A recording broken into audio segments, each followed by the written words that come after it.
Welcome to health care at home. Calcium हमारे शरीर के लिए बहुत ज़रूरी है, हड्डियों की हेल्थ के लिए बहुत ज़रूरी है। अब अगर मैं आपसे कहूँ कि कैल्शियम आपको चाहिए, तो आपका पहला जो अजम्पशन आएगा, जो आपका ज़रूरी निकलेगा कि भाई दूध पीना चाहिए और दूध पीने से कैल्शियम मिलेगा, कैल्शियम से हड्डियाँ मजबूत होंगी। लेकिन मैंने अपने एक एपिसोड में आपको दूध पीने से मना किया था। इस पर बहुत सारे लोगों ने कमेंट्स किए थे मुझे और बोला था कि आयुर्वेद में भी लिखा गया है कि दूध बहुत अच्छा होता है और आपने दूध के लिए कैसे मना किया। तो मैंने उनसे कहा था कि आने वाले दिनों में मैं एक डिटेल्ड एक्सप्लेनेशन दूंगा। देखिए, दूध बहुत अच्छा होता था, लेकिन कौन सा दूध अच्छा होता था? दूध बनता कैसे था? गाय सुबह घर से निकलती थी, बाहर जाके खेतों में या जंगल में खाना खाती थी, शाम को घर आ जाती थी। अब उससे होता क्या था? दिन भर गाय धूप में होती थी। धूप यानी कि सन एनर्जी। और वो खा क्या रही थी? हरी घास खा रही थी, यानी कि जो जंगल में लगी थी पत्तियां वगैरह, जो उसका नेचुरल फूड है, वो खा रही थी। अब मैंने दूध के लिए क्यों मना किया? क्योंकि आज के दूध की अगर हम बात करें तो सबसे पहले चीज क्या की गई है, जितनी भी डेयरी इंडस्ट्री में आप चले जाएं, शेड लगा दिए गए। यानी कि गाय से, भैंस से, जिस भी जानवर का आप दूध पी रहे हैं, उससे वो जो सन की एनर्जी थी वो हटा ली गई है। अब जहां सन की एनर्जी नहीं मिलेगी, तो दूध में क्या वही क्वालिटी आएंगी जो पहले वाले दूध में आती थी? डेफिनेटली नहीं आएंगी। विटामिन डी कहते हैं दूध में मिल जाता है। विटामिन डी आता कहां से? सूरज से। अब सूरज ही हट गया गाय के ऊपर से, तो उसको खुद ही विटामिन डी नहीं मिल रहा है, वो दूध में विटामिन डी कहां से डालेगी? दूसरी चीज, कैल्शियम कहां से मिलता था? कैल्शियम मिलता था, वो जो हरी पत्ते वाली चीजें खाती थी गाय, जो नेचुरल फूड खाती थी, तो वो एक्सेस कैल्शियम बनता था और वही कैल्शियम दूध में ट्रांसफर होता था। अब हम गाय को खिला क्या रहे? जो आपने गेहूं निकाल लिया, उसके बाद जो ड्राई बचा हुआ है भूसा, वो हम फीड कर रहे हैं गाय को, भैंस को। और उसमें इस तरह का कुछ आहार मिलाया जाता है जिससे कि दूध में ज़्यादा से ज़्यादा क्वांटिटी में फैट क्रिएट हो। अब ये मतलब बेसिकली दूध अच्छा लगे, फैट ज़्यादा आ जाए, चर्बी ज़्यादा आ जाए, बाकी जो न्यूट्रिशन वैल्यू थी वो ऑलमोस्ट ख़त्म हो गई है, क्योंकि ना सन एनर्जी है और ना ही वो जो हरी पत्ती के नेचुरल मिनरल्स मिल रहे थे वो भी ख़त्म हो गए। बात यहीं ख़त्म नहीं होती। जो भी आपके पास दूध कौन सा आता है, अगर मैं किसी से भी सवाल करूं आज की डेट में, तो पैकेट वाला दूध आता है। अब ये पैकेट वाला दूध कैसे बनता है? देखिए, हर कोई भी आप बड़ी कंपनी ले लें, उसमें 20,000, 10,000, 15,000 इस रेशो में जानवर होते हैं और इनका दूध निकाला जाता है। अगर एक आदमी 10 गाय का या 100 गाय का भी दूध निकाल ले, तो 20,000 गाय अगर हैं या 20,000 जानवर हैं, भैंस हैं, तो उनका दूध निकालने के लिए कितने एम्प्लॉयज़ की ज़रूरत होगी, आप सोच सकते हैं। उतने एम्प्लॉय क्या अफोर्ड किया जा सकते हैं? नहीं किया जा सकते। तो उसके बदले में क्या किया गया है कि एक वो जो सक्शन मशीन होती है, पंप जो होता है, वो लगाया गया है। जानवर को एक साथ लाते हैं, 100-100 के बैच में लाते हैं, 100 जानवर वहाँ पे खड़े होते हैं, सबको सक्शन लगा दिया जाता है और उसके बाद दूध निकल आता है और बहुत जल्दी निकल आता है। प्रॉब्लम यहाँ से ही शुरू होती है इस दूध में। जो ख़ास तौर पे जो जैन लोग खा रहे हैं, जो वेजिटेरियंस लोग दूध का इस्तेमाल कर रहे हैं, उनके लिए ये एक बहुत बड़ी प्रॉब्लम शुरू हो जाती है यहाँ से। कैसे होती है वो मैं एक्सप्लेन करता हूँ आपको। अब हर जानवर की अपनी अपनी कैपेसिटी है। जैसे मेरी हाइट कुछ और होगी, आपकी हाइट कुछ और होगी, मैं शायद 2 किलोमीटर भाग पाऊँ, आप 5 किलोमीटर भाग लें। हर किसी की अपनी कैपेसिटी होती है। इसी तरह से हर जानवर की एक कैपेसिटी होती है। कोई 20 लीटर दूध देता है, कोई 5 लीटर दूध देता है, कोई 10 लीटर दूध देता है, कोई 15 लीटर दूध देता है। अब दिक्कत ये आती है कि ये कैसे डिफरेंशिएट किया जाए कि ये जानवर इस समय 5 लीटर दूध दे रहा है, ये जानवर इस समय 20 लीटर दूध दे रहा है, ये 10 लीटर दूध दे रहा है।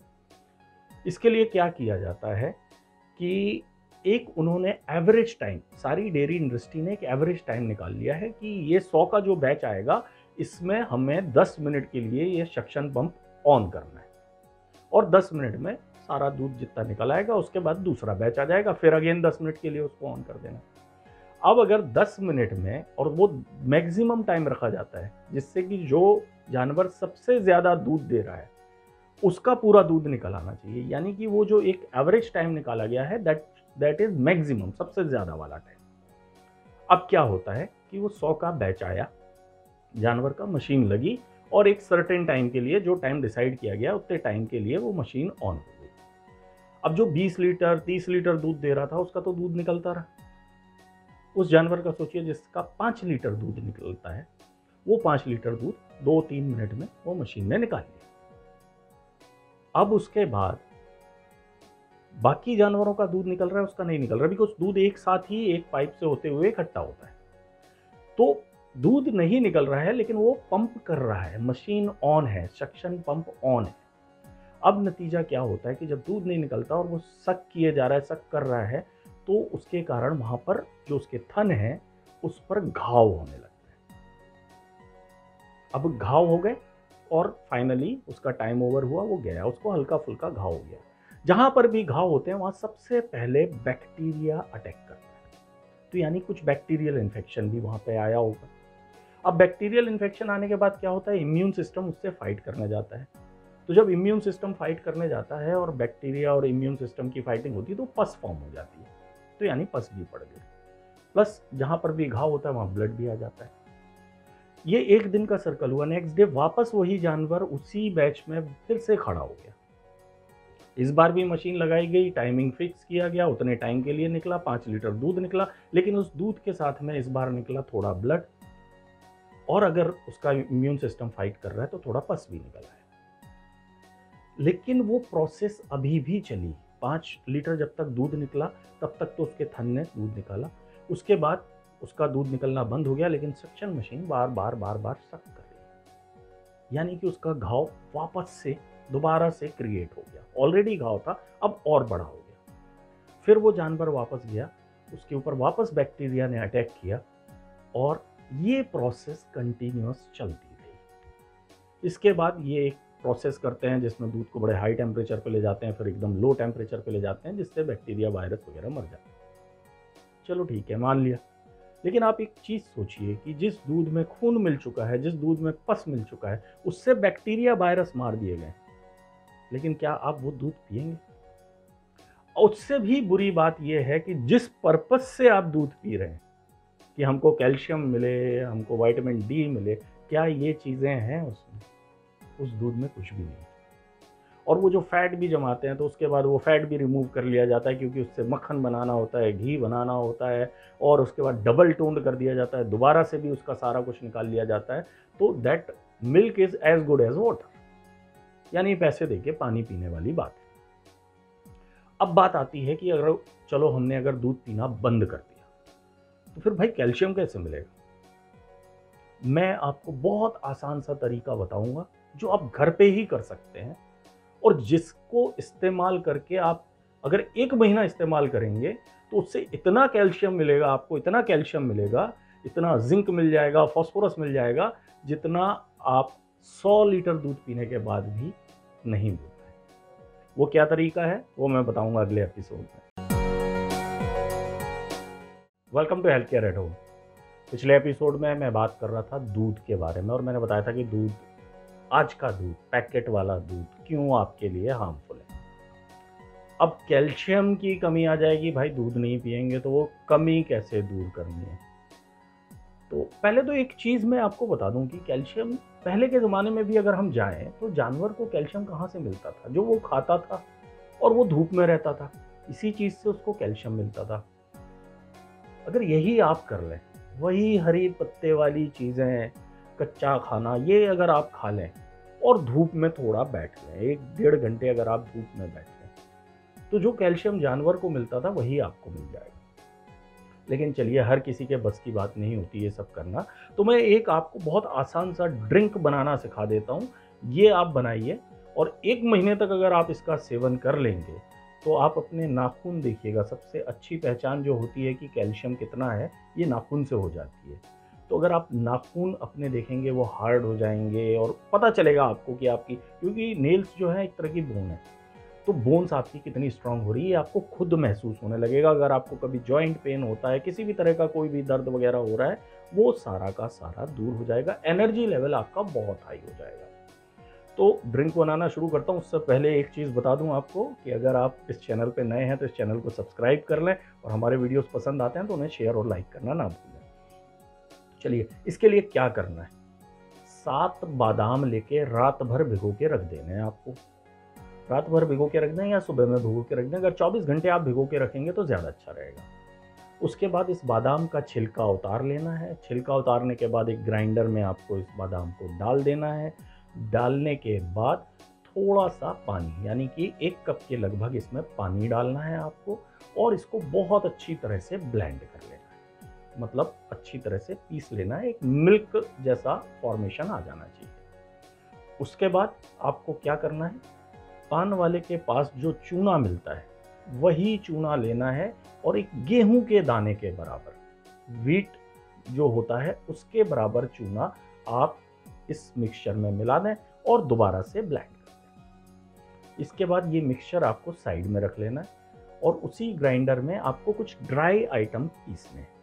उन ड्राई आइटम में सफ़ेद तिल जो होता है, देखिए सफ़ेद तिल जो भी सीड्स होते हैं उसमें काफ़ी मात्रा में जिंक मिल जाता है। तो जैसे सफ़ेद तिल है, इसमें जिंक मिल जाएगा, विटामिन ई मिल जाएगा, कैल्शियम मिल जाएगा, काफ़ी मात्रा में कैल्शियम होता है। मखाना है, उसमें काफ़ी मात्रा में कैल्शियम होता है। तो आपको 2-3 चीज़ें ले लेनी है। आधा चम्मच ले लेना है आपको सफ़ेद तिल, आधा चम्मच ही ले लेना है आपको अलसी, फ्लैक्सी। ये दोनों चीज़ें ग्राइंडर में डाल देनी है।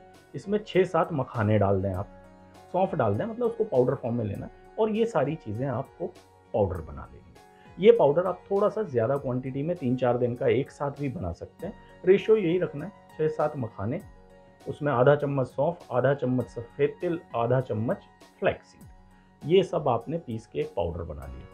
और वो जो हमने दूध तैयार किया था, बादाम का दूध जिसमें चूना था, उसमें ये पाउडर आपको मिक्स कर देना है। 1 चम्मच के लगभग ये पाउडर आप मिक्स कर दें, और ये मिक्स करने के बाद अगर और इसको इफ़ेक्टिव बनाना है आपको, तो इसमें आधा चम्मच अश्वगंधा का पाउडर मिला दें, और अगर आप फीमेल हैं तो इसमें आधा चम्मच आप शतावरी का पाउडर मिला दें। बड़ी आसानी से किसी भी दुकान पे जाएंगे, बहुत सारी कंपनियों के अवेलेबल है, अश्वगंधा पाउडर, शतावरी पाउडर बहुत आसानी से मिलता है। शतावरी पाउडर फीमेल्स के लिए बहुत अच्छा होता है, और अश्वगंधा पाउडर तो सारे ही लोगों के लिए बहुत अच्छा होता है। तो इंग्रेडिएंट एक बार मैं बता देता हूँ बहुत आसानी से। 7 बादाम लिए थे हमने, उसमें गेहूं के दाने के बराबर चूना लिया था, इसका दूध बना लिया था, और साथ में हमने इसमें मिलाया था आधा चम्मच सफ़ेद तिल का पाउडर, आधा चम्मच हमने मिला दिया था अलसी का पाउडर, और इसमें हमने मिला दिए थे 7 मखाने, और साथ में आधा चम्मच सौंफ, और इसके बाद हमने इसमें आधा चम्मच अश्वगंधा मिला दिया, आधा चम्मच शतावरी मिला दिया, और इसमें आप अगर डायबिटिक नहीं हैं तो इसमें 1 चम्मच शहद मिला दें। सोते समय बस इस दूध का अगर आप प्रयोग कर लेंगे, 7 दिनों के अंदर अंदर आपका हड्डियां जो हैं एकदम मजबूत होनी शुरू हो जाएंगी। आपका स्ट्रेंथ लेवल, आपकी ताकत, आपका एनर्जी लेवल बहुत हाई हो जाएगा। और 1 महीने तक अगर आप इसका सेवन करेंगे तो आपको बहुत ज़्यादा अपने शरीर में चेंज महसूस होगा। और 1 महीने तक सेवन करने के बाद आपको उतना ही कैल्शियम मिल जाएगा जितना कैल्शियम लेने के लिए आपको लगभग 100 लीटर दूध का इस्तेमाल करना पड़ेगा। आज के दूध की बात कर रहा हूँ।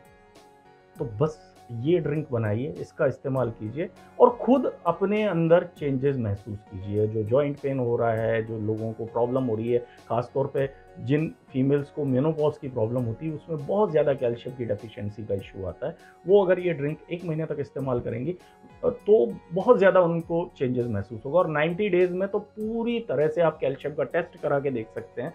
आपके जो भी टेस्ट ख़राब आते थे वो रिपोर्ट्स बहुत अच्छी आने लगेंगी। तो खाना बिल्कुल आसान सा उपाय है। बाकी हमारी कामना यही है कि आप स्वस्थ रहें, व्यस्त रहें, मस्त रहें, और हमसे मिलते रहें। और अगर आपका कोई और सवाल हो तो आप व्हाट्सएप कर सकते हैं मुझे, नंबर नीचे दिया हुआ है। Thank you.